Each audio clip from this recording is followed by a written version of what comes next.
اللہم صلی علی سیدنا محمد وعلی آل سیدنا محمد وبارک وسلم علیہ۔ بسم اللہ الرحمن الرحیم۔ آج میں آپ کو سورۃ فاتحہ کے بارے میں بتاؤں گی۔ قرآن پاک میں سورۃ فاتحہ سب سے عظیم سورت ہے، جسے ام القرآن بھی کہا جاتا ہے۔ یہ سورت ہدایت کی دعا ہے، شفا کا ذریعہ ہے، ہر نماز کا لازمی حصہ ہے۔ اللہ تعالیٰ فرماتے ہیں، یہ بندے اور رب کے درمیان ایک خاص گفتگو ہے۔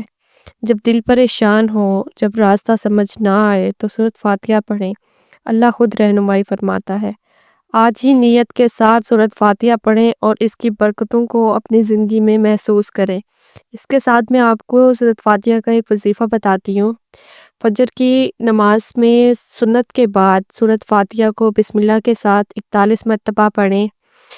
رشتے کے لیے، اپنی صحت کے لیے، اپنے کاروبار کے لیے یا جس بھی مشکل میں ہیں اس کے لیے یہ پڑھیں اور اللہ پاک سے دعا کریں۔ انشاءاللہ آپ کی ہر مشکل پریشانی دور ہوگی۔